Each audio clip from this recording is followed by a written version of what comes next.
A produção comercial de grama. No Vale Agrícola de hoje vamos mostrar como um agricultor gaúcho conseguiu empreender no campo neste cultivo. Nós começamos na enxada, daí conseguimos fazer uma máquina mais de um ferreiro, mais bruta, né? E daí em 2019 nós resolvemos investir pesado em tecnologia.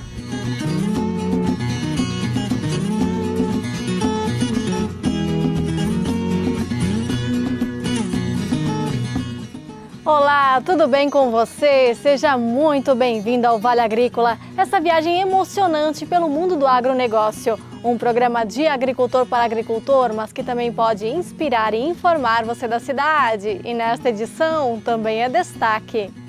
E tem uma viagem pelo município de 9.000 habitantes, conhecido como Tirol brasileiro. Invernos muito longos, então eles acabavam fazendo muito trabalho artesanal nos porões ou nos estábulos, para passar esse tempo. 13 Tilhas foi fundada pelo ministro da Agricultura da Áustria na década de 30. Foram 14 embarcações de imigrantes em 4 anos. Entre eles, seu Alfons, que acaba de completar 100 anos. A gente é obrigado de educar, né? E quer fazer alguma coisa, tem que meter a cara, né? Vamos mostrar que a tradição segue viva nas esculturas, danças e também na música. Quem já viu este instrumento? Aí eu vi como era feito, aí eu comecei a fazer e tocar. E agora somos 11 no grupo.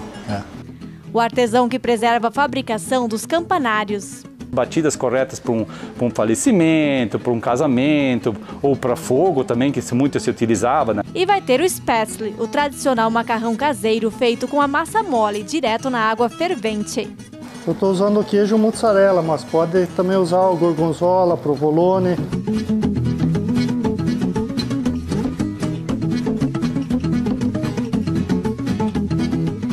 E o chimarrão já está pronto? Pegue sua cuia e fique com a gente. O Vale Agrícola cheio de informação para você está só começando.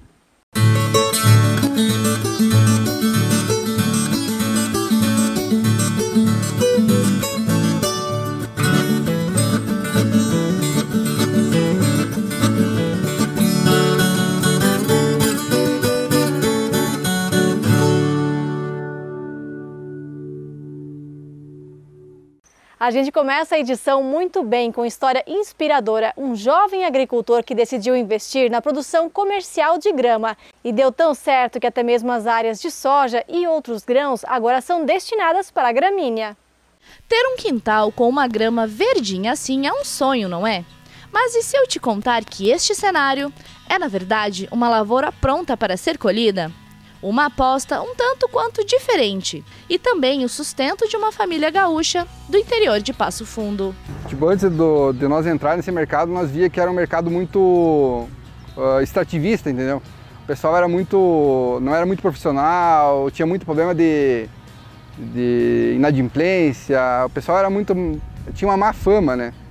E daí nós começamos a perceber isso, cara, se nós fizermos diferente, nós vamos sair na frente.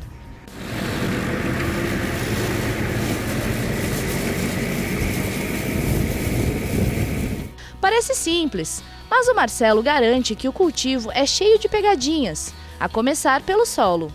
Desde análise completa para saber o que está faltando ou sobrando, e pode fazer a diferença tanto na aparência da grama, como na velocidade de desenvolvimento. Nós começamos a estudar sobre as variedades que mais se adaptavam aqui, e hoje nós trabalhamos com duas, a esmeralda e a sempre verde. Que a sempre verde é que mais se adapta aqui por causa do nosso clima, né? Frio, umidade. Mas hoje nós temos em torno de 70 a 30 à venda, 70% de sempre verde, que é a São Carlos, e 30% de esmeralda. São usados tanto produtos químicos como os biológicos, que chegaram mais recentemente e estão dando bom resultado. O ciclo de cultivo pode variar de 12 a 24 meses, dependendo da variedade. Nós pegávamos uma área crua, né? Nós temos que vir com uma máquina, mexer toda aquela terra, depois nós fofar toda a terra, daí nós temos uma plantadeira que planta as mudas, que nem fosse um plantio de soja, uma plantadeira de 6 linhas, daí depois vem um rolo que nivela e cobre as mudinhas, E daí depois daí adubação, daí resumindo é que nem soja, daí tipo milho. É adubação, só a única coisa que tem a mais é o corte da grama, né? Tipo a roçada que chama.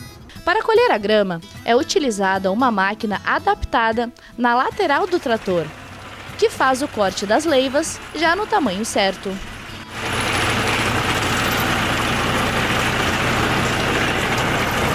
Uma esteira leva até a equipe, que só tem o trabalho de empilhar nos pallets. Cada um desses fica com cerca de 50 metros quadrados de grama. As leivas são padrão, ela é de 60 por 40 as plaquinhas.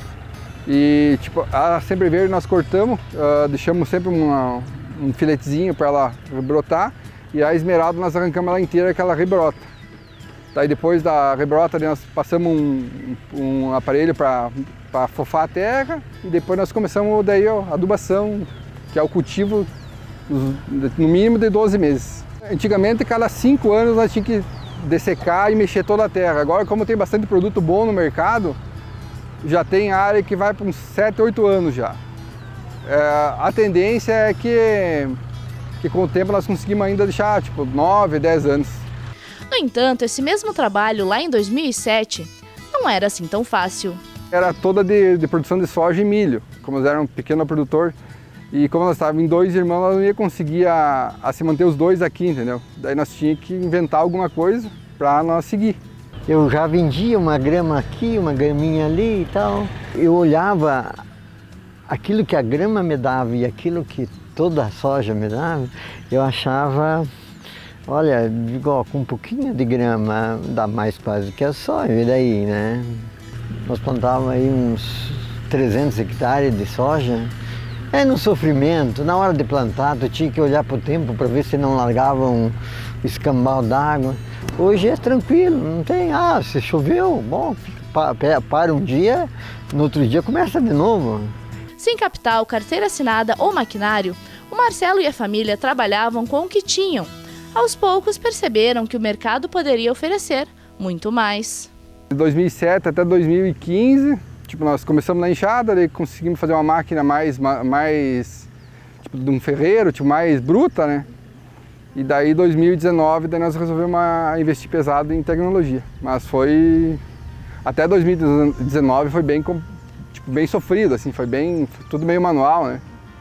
Quando eles venderam o primeiro trator, que o pai dele tinha um trator velho, bem pequeno, daí o pai dele disse, não, vende o trator e daí vocês vão começar a comprar maquinário novo, porque o trator que nós tínhamos não tinha condição de continuar o trabalho deles.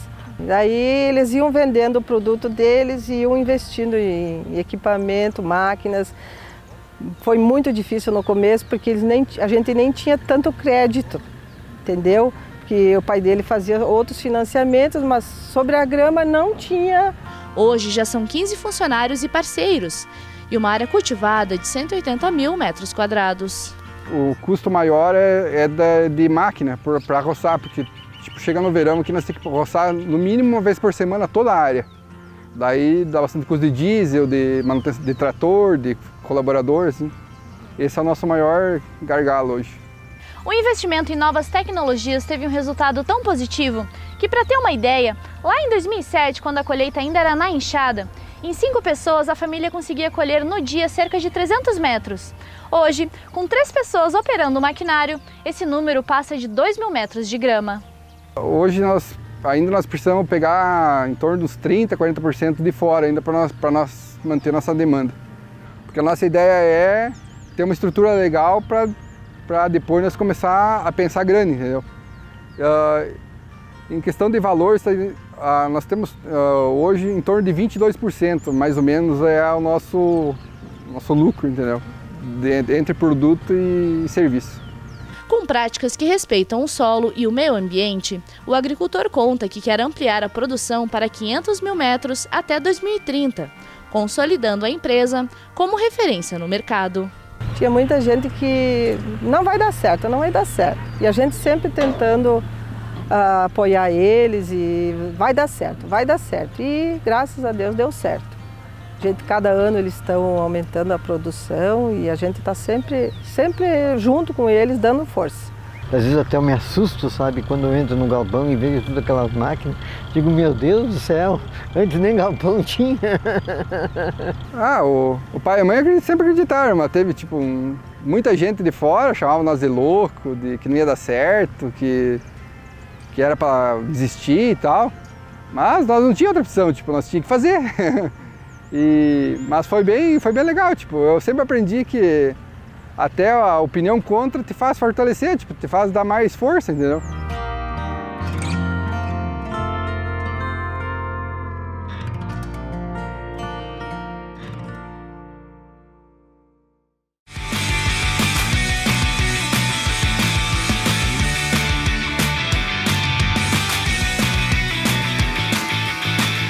Estamos aqui para dar uma dica valiosa para vocês, para quem busca trabalhar com plantio de tomate, seja numa área pequena para consumo ou na produção comercial mesmo, o quanto de adubo eu coloco no ciclo. Então, para nós sabermos isso, a gente vai precisar de um equipamento que vai nos auxiliar muito nisso, que é o uso do extrator de solução de solo. Como eu faço a utilização correta desse equipamento para que eu possa ter essa leitura e saber realmente o quanto eu coloco? Deixar ele de molho num balde com água por 24 horas. Aqui é uma cápsula porosa de cerâmica, onde tem poros, e aqui nós vamos ter vários espaços de ar. Para a água poder ocupar os espaços presentes aqui nos poros, ela vai ter que empurrar o ar pelo tubo, ele vai vir aqui e ele tem que sair por aqui.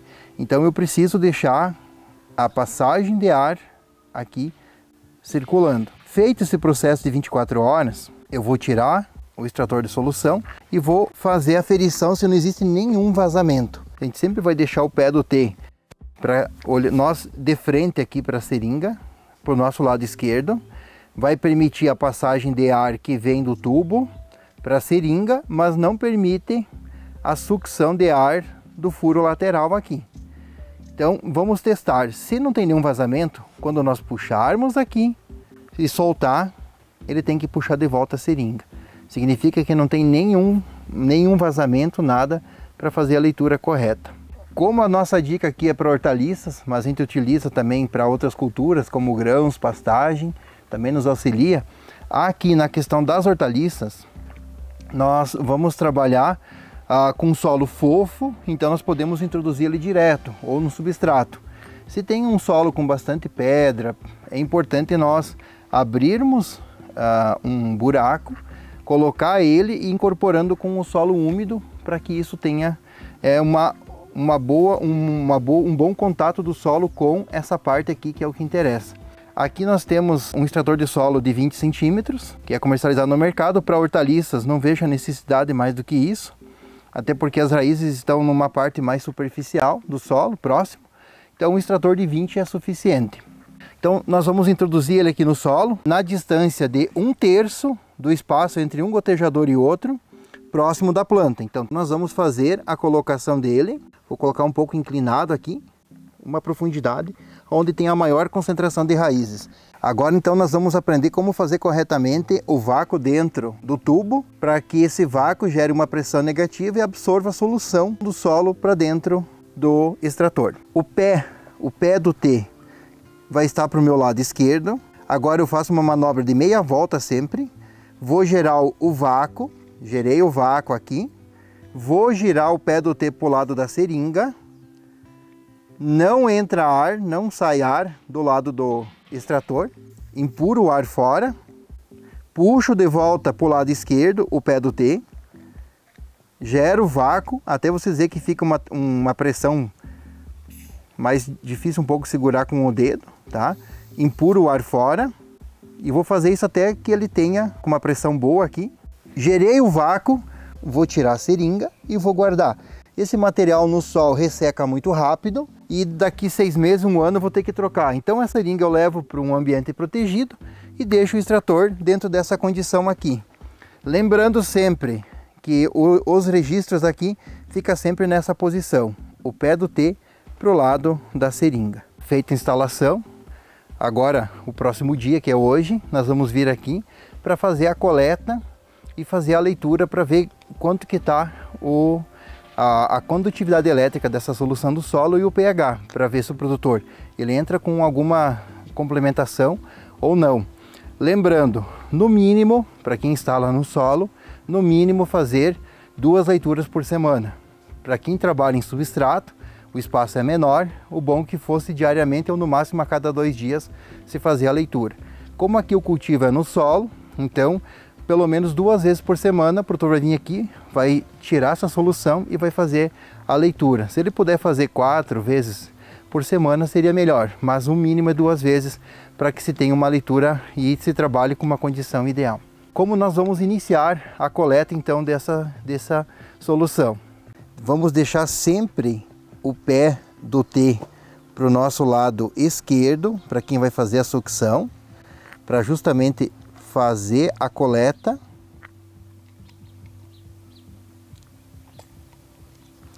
E vamos utilizar um copo para coletar toda ela.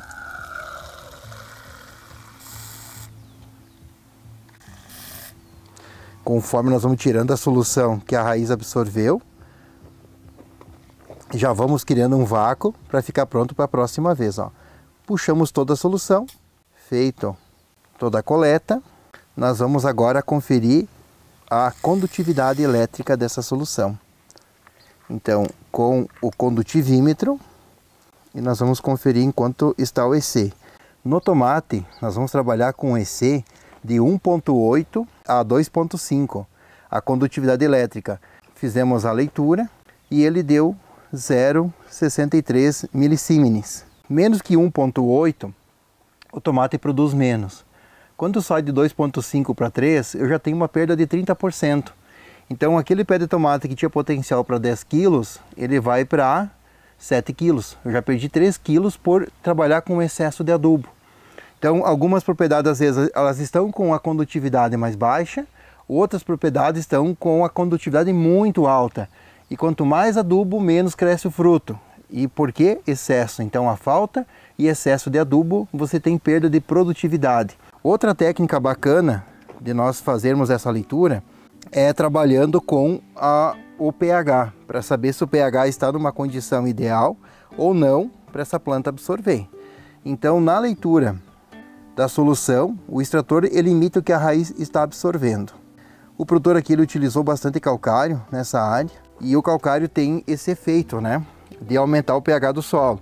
Sobe para um pH 8, 8,5 e a tendência dele é estabilizar em pH 7. Então nós falamos, tem que colocar tanto de calcário. Muitas vezes é importante a análise para saber o quanto, justamente para não ficar com um pH tão alto. Olha só, o ideal é que ficasse entre 5,5 a 6,5. Então o que o produtor vai trabalhar aqui? Ele vai entrar com 30 ml para cada 1.000 litros de ácido fosfórico para fazer essa compensação para que a planta possa absorver melhor os micros, permitindo assim uma absorção melhor dos macronutrientes. Uma outra dúvida, se eu coletar a amostra de solo, misturar com água, ele tem a mesma composição do que eu extrair a solução pelo extrator? Vamos tirar essa dúvida agora. Então segue aqui, vou mostrar para vocês como é que é feito isso.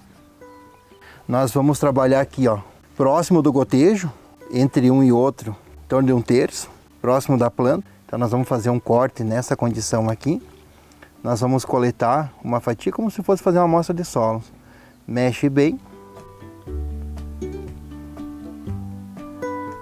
Vamos pegar meio copo de solo.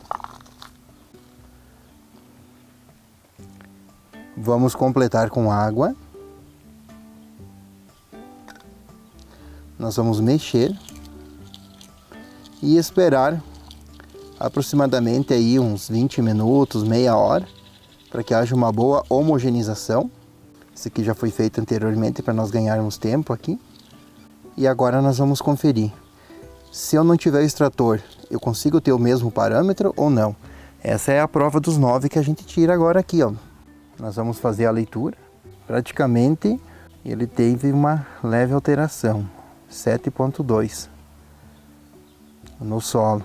Então ele mudou 0,3. Agora nós vamos fazer a leitura do condutivímetro.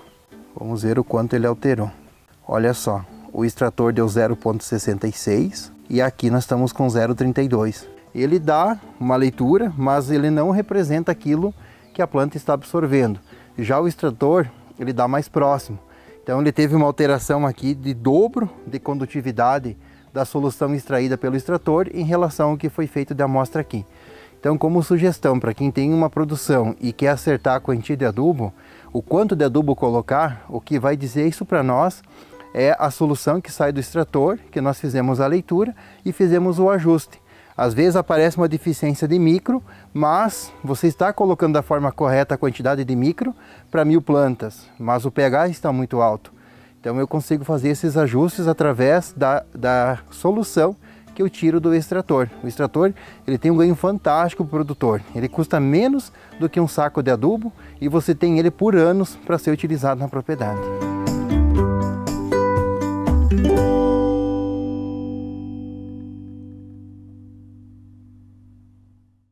E se você gosta do conteúdo do Vale Agrícola, já sabe o que fazer, né? Se nos acompanha pelo YouTube, procure pelo botão de inscreva-se e também ative o sininho para receber todas as notificações. Ao longo da semana, a gente posta as reportagens em formato individual e também vários shorts que falam muito sobre o nosso dia a dia na produção dos vídeos.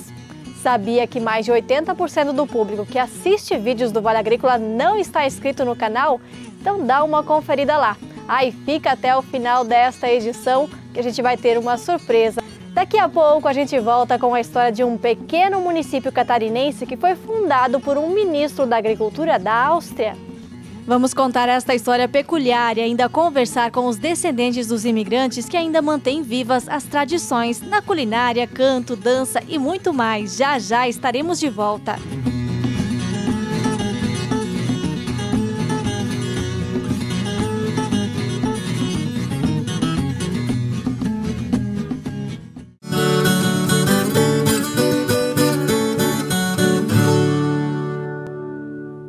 Quem é agricultor já sabe, não dá para contar apenas com a sorte. Os seguros agrícolas são as ferramentas para colocar tranquilamente a sua cabeça no travesseiro e focar no que realmente importa, o planejamento da safra. E não é apenas para as plantas ou rebanho. Casa, trator e implemento agrícola também contam com linhas específicas de contratação e com o valor bem em conta. Proteja a sua safra e seu futuro. Quer saber mais? Entre em contato com a Catena Seguros. Não deixe a sorte decidir. Escolha a segurança. Não conte apenas com a sorte. Invista na sua tranquilidade.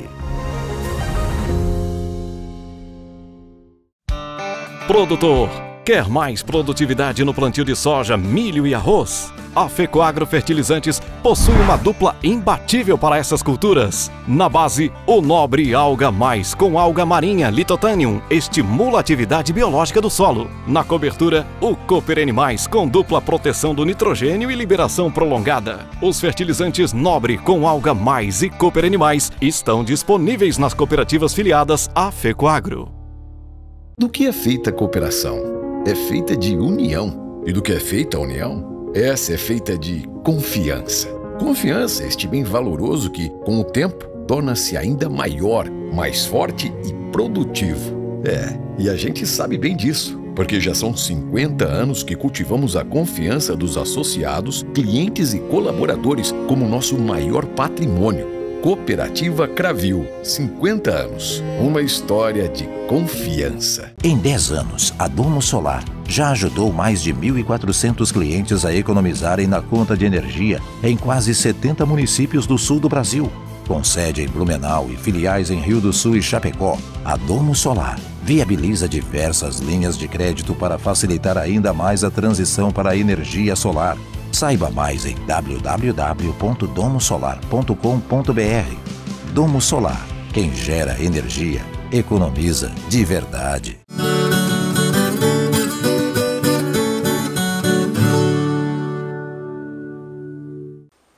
Existe um município catarinense fundado por um ministro da Agricultura da Áustria. Na época, ele trouxe mais ou menos uma pessoa de cada profissão para ter prosperidade na colônia. Nosso passeio de hoje é por Três Itilhas, um pedacinho da Áustria no Brasil.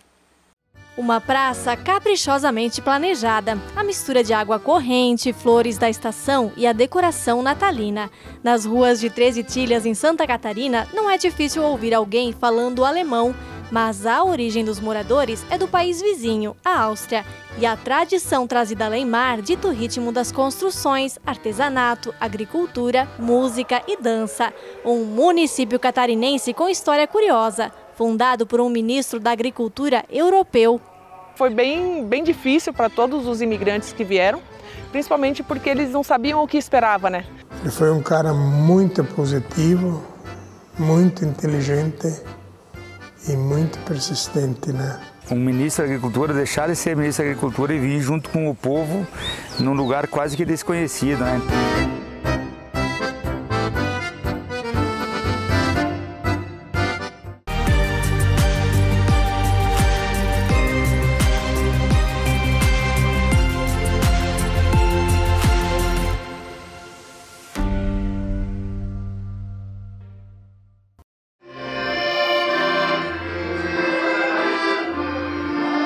O acordeon chama para dançar o grupo Lindenthal. As palmas acompanham e não demora para que os dançarinos entrem em cena. Os homens com as roupas a partir do couro, como os antigos caçadores, e as mulheres com o vestido e seu tradicional avental.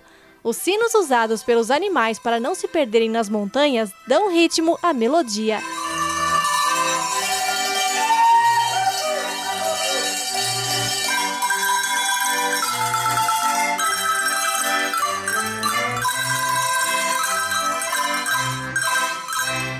Mas como afinal uma cena como esta se tornou comum no sul do Brasil? A história começa com este homem, Andreas Thaler, ministro da Agricultura na Áustria na primeira metade do século XX.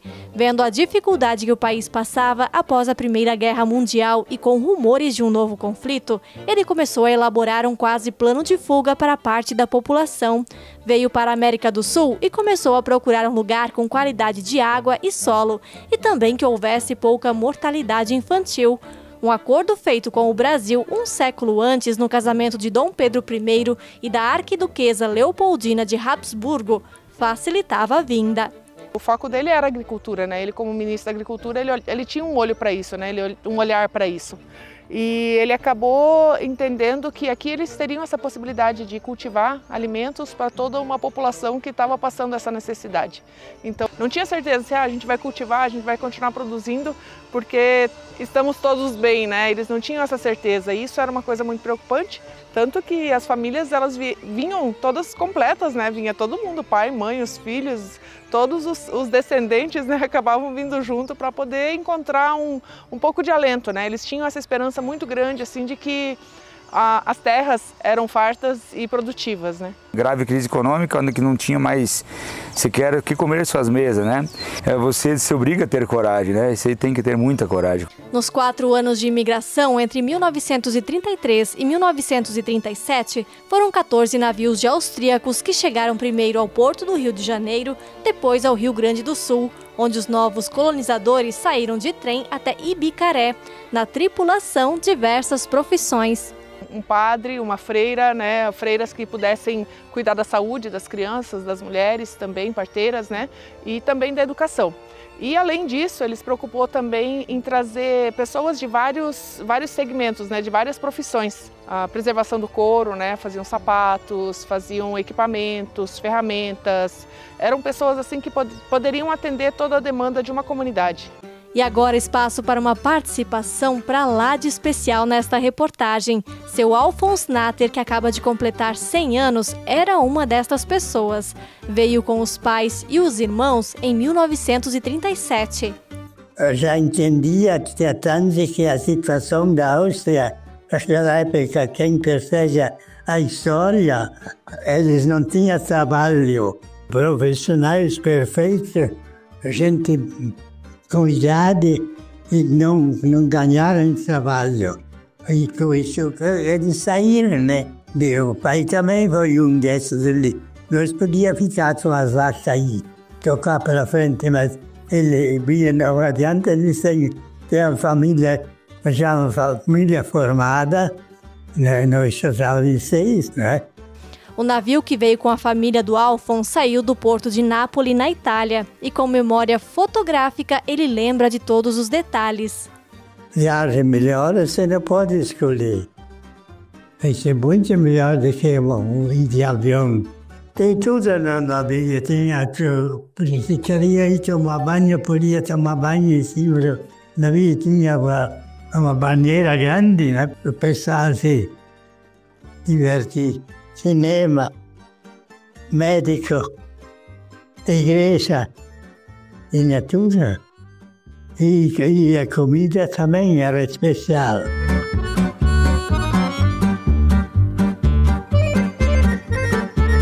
Tinha muito mato.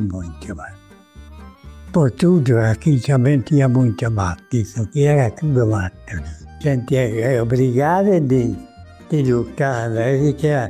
Quer fazer alguma coisa, tem que meter a cara, né? Eu não entendia nada de agricultura. Não sabia nem semear um trigo, uma coisa assim. Tinha as bons vizinhos que ajudaram também como viver, né? E viver também é uma grande diferença com a nossa visão lá. Tem muita gente que dizem que a gente não ganhava prazo, isso é tudo frio. Isso é frio. Se você não tem dinheiro, você não vai. Todo mundo criava porca. Derrubava mato, derrubava capoeira e tratava porco com milho, né?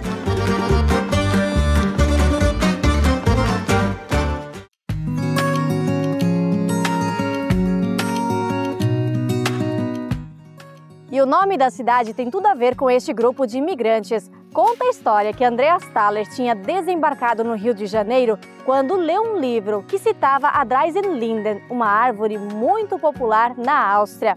O nome da cidade ficou assim até a Segunda Guerra Mundial, quando o governo brasileiro proibiu a nomenclatura estrangeira em municípios por aqui. A cidade chegou a ter um nome temporário até que a tradução literal de Dreisenlinden fosse usada, que é 13 tilhas. O castelinho bem no centro da cidade foi a casa do ex-ministro no Brasil, inspirado em uma escola agrícola na região do Tirol. As fotos antigas mostram Andreas Thaler com a esposa Gisela e os 14 filhos em frente à residência. Andreas acabou falecendo precocemente em 1939, ao ser arrastado pela correnteza durante uma inundação.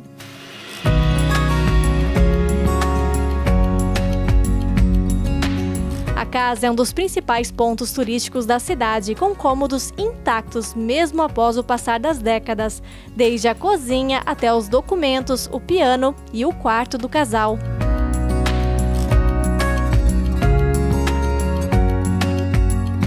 A colônia passou por momentos difíceis, como a Segunda Guerra Mundial. Seu Alfons conta que havia o alívio por não estar na Áustria. Se nós ficávamos lá, daí nós íamos na guerra. Que nós tínhamos idade aí já para ir na guerra, né? Não tiveram mais a possibilidade de voltar para casa. Então aqui era um novo lar, né? Não tinha essa opção de poder voltar para outro lugar para voltar a ser o meu lar, né? Então aqui eles constituíram casa, constituíram família. E assim, eu percebo pela minha família, né, que eu tenho os 4, né, são imigrantes, né, os meus bisavós, todos eles. E eles todos tiveram sucesso, evoluíram bastante na nova colônia.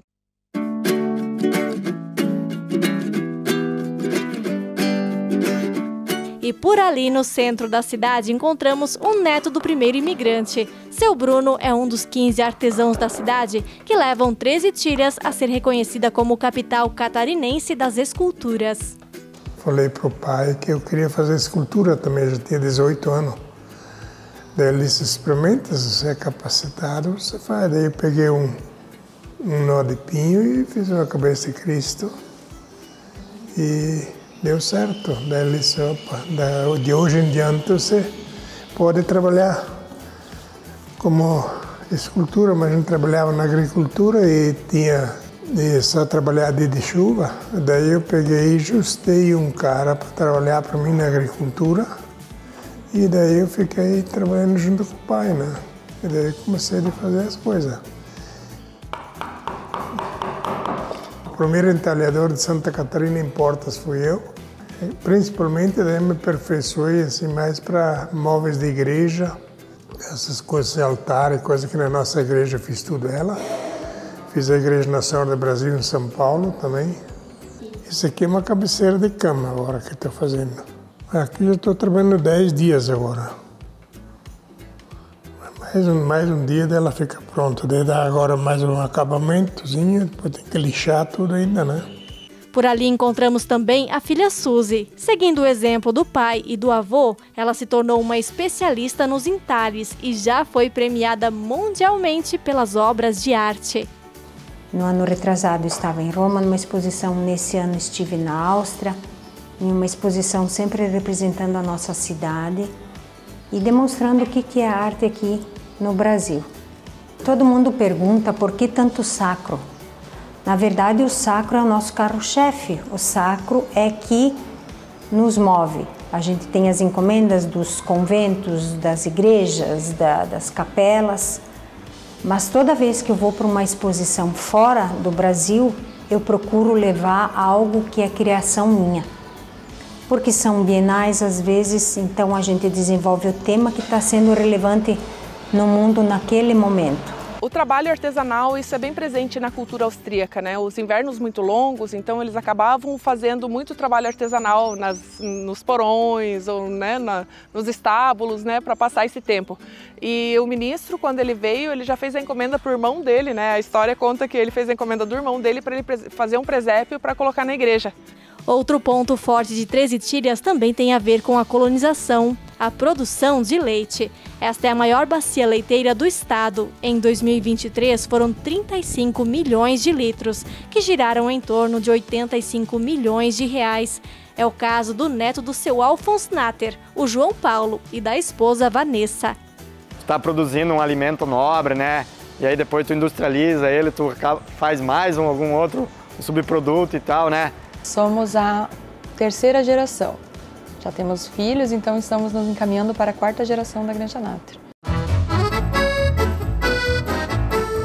Três Itilhas começou a desabrochar para o turismo na década de 70, quando os meios de comunicação e até mesmo as conversas de boca a boca começaram a falar deste pequeno Tirol em terras brasileiras. Hotéis de grande porte começaram a ganhar espaço, com recepção turística típica. Por aqui não pode faltar o Spätzle, o macarrão de preferência com molho de queijo, e também o Apfelstrudel de maçã de sobremesa.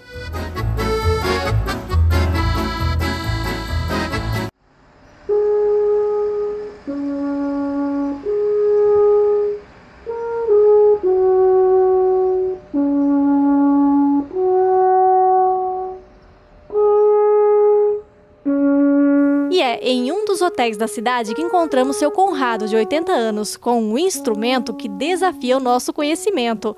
A trompa dos Alpes, ou Alpenhorn. A minha esposa comprou e me deu. E eu experimentei tocar, comecei a ensaiar sozinho. Aí eu vi como era feito, aí eu comecei a fazer e tocar. E agora somos 11 no grupo.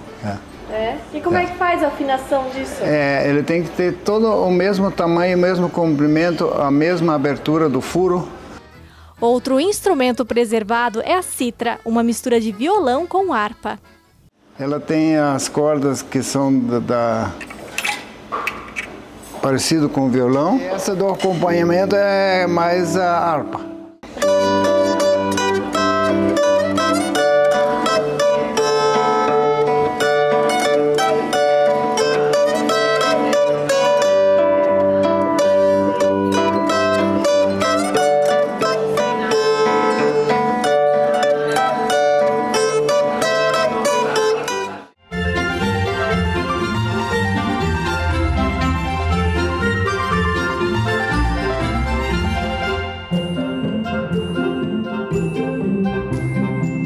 Assim é Três Itilhas. A banda Tiroleses, que foi formada no navio dos primeiros imigrantes, segue ativa até hoje, mostrando que apesar do passar das décadas, a tradição segue viva. para um mundo desconhecido, na época sem muita informação, mas chegaram aqui e plantaram uma sementinha da qual nós estamos colhendo fruto hoje disso, né? A gente tem orgulho de morar entre Ilhas, morar em Santa Catarina e principalmente morar no Brasil. O Brasil é muito bom, é só você morar fora, em outro país, e vai dizer assim, como o Brasil é bom. E claro, a 13 Ilhas é nosso coração aqui, com certeza, né?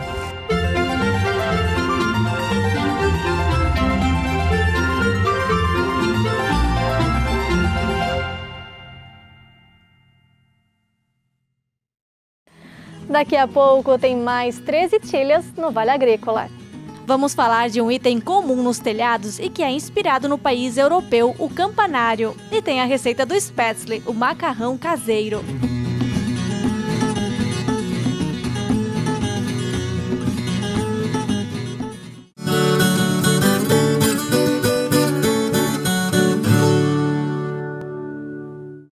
No campo, tem coisas que o tempo não muda.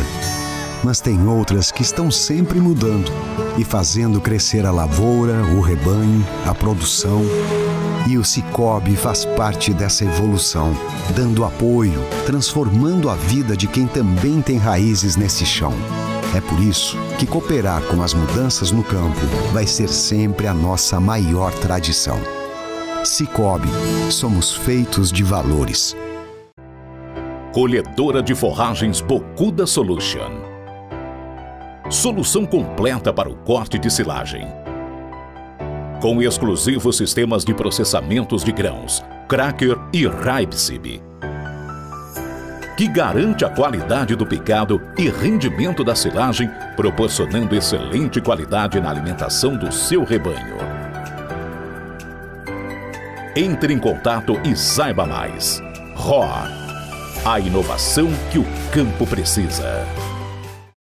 Há 30 anos no mercado, a Mogiana Especialidades Químicas sempre prezou pela qualidade, transparência e dedicação na pesquisa, formulação, desenvolvimento e industrialização dos produtos de seus clientes. Nossa linha Agro vem para atender as empresas fabricantes de fertilizantes e adjuvantes, desenvolvendo produtos como aditivos, agentes quelantes e complexantes, aminoácidos e tantos outros, sempre acompanhando o que há de mais moderno em tecnologia sobre fertilizantes. Entre em contato conosco em www.mogiana.com e saiba mais. Você precisa de segurança energética. Conheça os geradores de energia Getty. Com tecnologia inteligente e desenho robusto, nossos geradores são a solução perfeita para o agronegócio, indústria, comércio e residências. Duráveis e potentes, eles garantem energia contínua quando você mais precisa. Chega de interrupções inesperadas. Escolha Getty e não deixe que a falta de energia atrapalhe seus planos.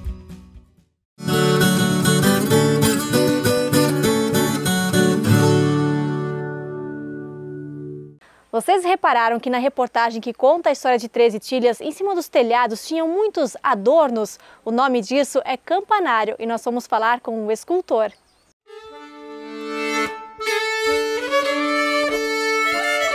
Olá, sou o Mauro Moser, sou construtor de campanários aqui em 13 Ilhas. O campanário, isso é uma tradição típica do estado do Tirol, que é o estado da Áustria, digamos assim. Ele é um símbolo do agricultor, né? O pensamento da peça, do artesanato do campanário, começou pela história do sino. E com o sino, com o tempo, era primeiro só um sino e com o tempo foi se adaptando, embelezando a peça, se botando braços, telhado e até como decoração daí um galo. Quem começou a fazer o campanário, que para começar, essa peça tem um nome em austríaco, é o Dachglockenstich, o estilo do telhado, né? Então nós tivemos que batizar, dar um nome especial para ele aqui no Brasil, que como que você vai querer vender uma peça com um nome desses, né? Fica um nome meio estranho. Então a gente deu o nome, batizou ele com o nome de campanário. E quem começou a fazer esse campanário foi meu pai, há 28 anos atrás. Ele era mestre de obras e carpinteiro, daí ele se aposentou. E daí ele começou a fazer isso, daí a gente foi um pouco a fundo da história, por que surgiu essa peça, da onde, digamos assim.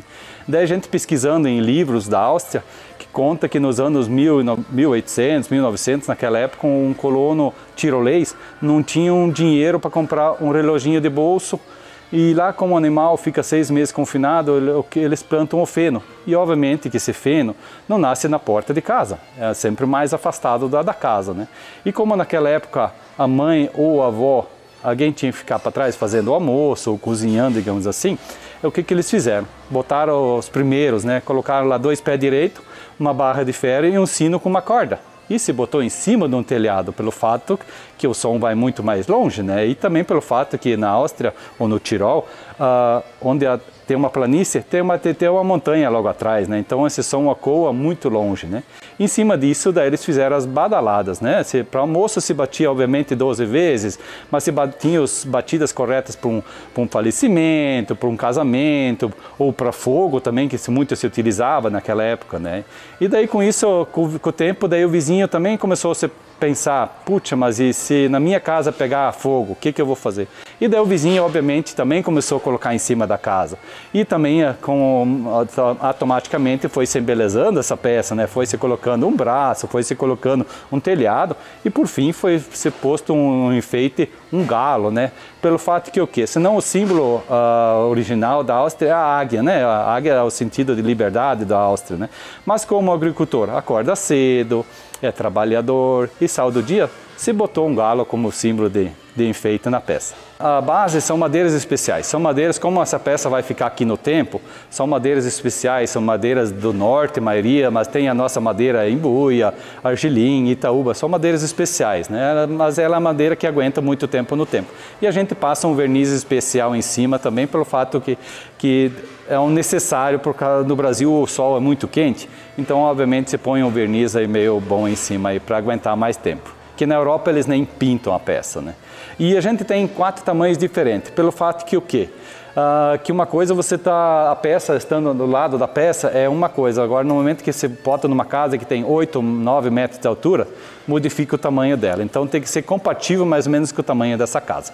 Embora que hoje está se botando muito no jardim. O pessoal daqui de Trestilha a gente tenta cativar ainda em cima de um telhado, mas o pessoal de outras regiões, do Vale Europeu, ou de Gramado, regiões, estão se colocando no jardim. Mas a gente tem 4 tamanhos. Esse é o tamanho médio grande, daí tem o médio pequeno, daí o grande, mas estão cobertos pelo fator da poeira aí.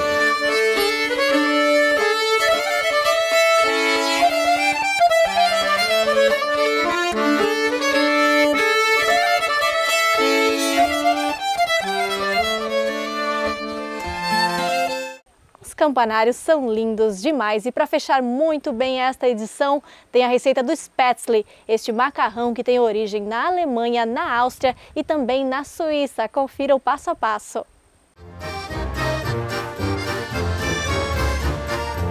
Eu sou o Roberto Klotz e agora vou ensinar para vocês uma massa bem austríaca, um prato, ele se chama Spätzle. Ele vai 500 gramas de farinha, 5 ovos, 50 ml de leite e a água a gente vai adicionando até dar o ponto, que ele tem que ficar uma massinha um pouco mole. Aqui tem 150 ml de água, tem uma pitada de sal, sal também a gosto, né? E uma pitadinha de noz moscada.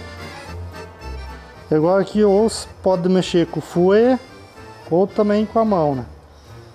Até começar a dar o ponto. Enquanto isso, você já deixa numa panela a água fervendo. Eu tenho essa forma aqui para fazer o Spätzle, mas também tem outras formas que você encontra em alguns lugares para comprar.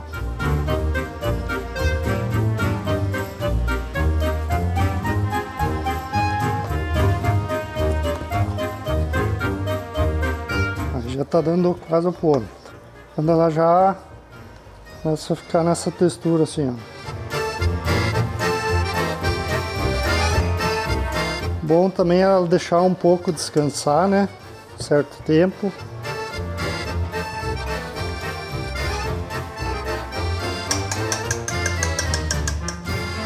Vamos despejar a massa.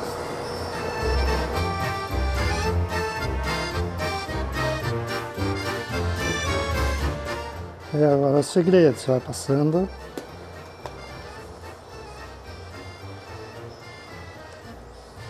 Ela já vai formando. E também quem não tiver a forma, você pode colocar um pouquinho mais de água e botar numa caneca e você vai despejando aos poucos na água fervendo também. Você consegue fazer um nhoque.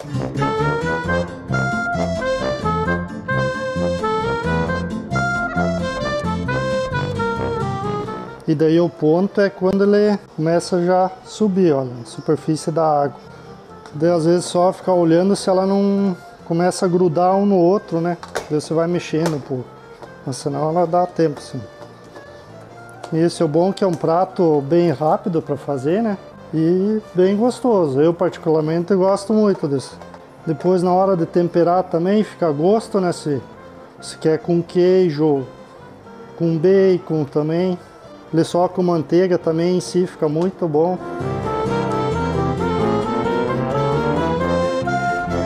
Poucos minutos. Ó.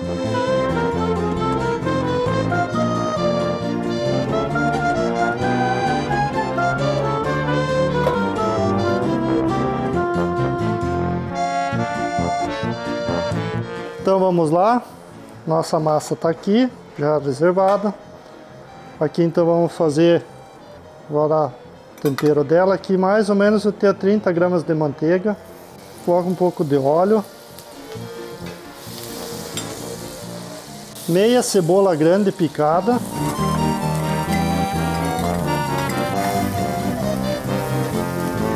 Coloco um pouco de creme de leite. Já vamos adicionar a massa. Vamos adicionar já o sal.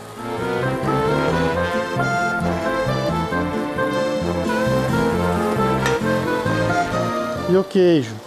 Eu estou usando o queijo mozzarella, mas pode também usar o gorgonzola, provolone.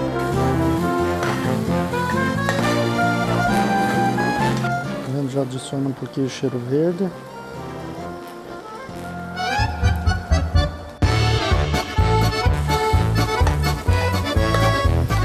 E aqui o acompanhamento que a gente faz pro spätzle no hotel que sai bem é o goulash. Ele é feito com músculo de boi, páprica suave.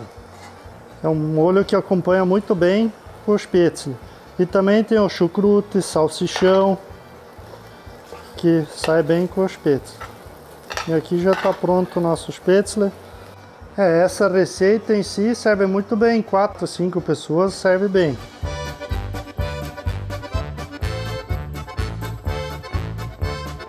E quem quiser experimentar esse prato, venha para o Hotel Tirol em Três Itilhas.